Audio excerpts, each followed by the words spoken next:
Première édition de la journée du technicien des médias.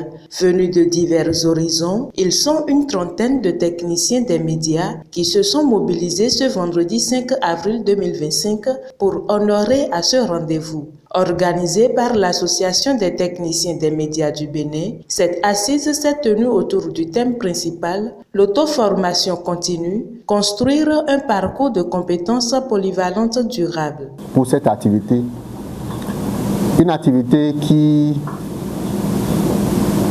en somme, doit nous permettre à nos techniciens de nous valoriser. De nous valoriser parce que, on l'a dit, nous sommes les hommes de l'ombre.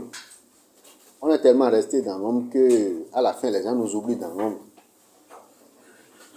Donc, il était important qu'on se mette ensemble, qu'on réfléchisse pour trouver les voies et moyens de nous affirmer.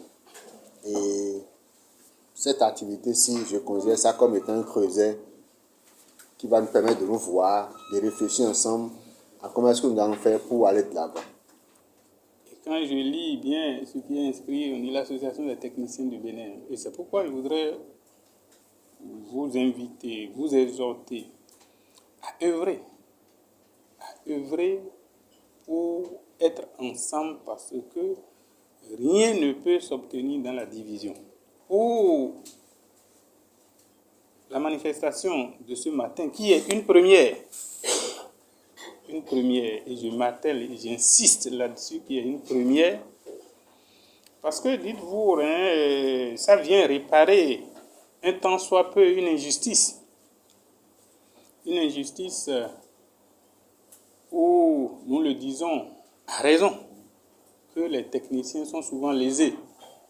Parcours professionnel d'un technicien des médias, partage d'expériences et conseils, niche, opportunités et revenus alternatifs, se construire au-delà des compétences professionnelles sont entre autres thématiques autour desquelles les discussions ont été menées.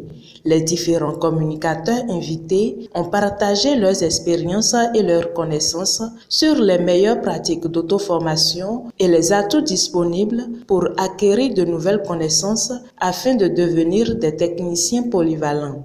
Et donc notre objectif, c'était justement à travers les initiateurs, c'est de leur montrer qu'ils peuvent faire beaucoup de choses, qu'il y a potentiel. Et donc pour ça, nous avons partagé avec eux des idées sur la posture, sur les opportunités, sur des parcours similaires dans d'autres parties du monde. Donc pour leur montrer que c'est important de prendre d'initiative et cette activité en est une. Et donc elle va permettre dans les mois à venir de susciter davantage l'envie de réussir et de faire de grandes choses au sein de cette corporation.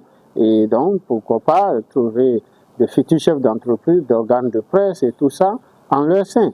Et donc, ils n'avaient pas suffisamment d'informations sur ces possibilités-là. C'est ce que nous avons partagé et c'est une initiative que nous encourageons fortement. Émerveillés par les différentes notions acquises, les participants saluent cette initiative qui vient à point nommé. Avec tout ce qu'on a eu aujourd'hui comme notions, nous pouvons innover. On peut faire autre chose en plus de la technique. Et comme ça, on peut mieux vivre. On est très, très, très contents. Nous avons reçu 3 panélistes qui nous ont motivés à travailler. Nous avons retenu que pour réussir, il faut oser. Il faut accepter le sacrifice. Il ne faut pas rester sur place. Ce n'est pas parce que j'ai été technicien il y a 20 ans pour une radio que je dois fidéliser à rester dans la radio toute ma vie. Il est temps que je quitte, que je fasse autre chose. Je pars d'ici heureux parce que j'ai vu vrai. Cette initiative marque une nouvelle ère pour les techniciens des médias. À cet effet, ils sont invités à sortir de leur zone de confort et à entreprendre pour un avenir durable.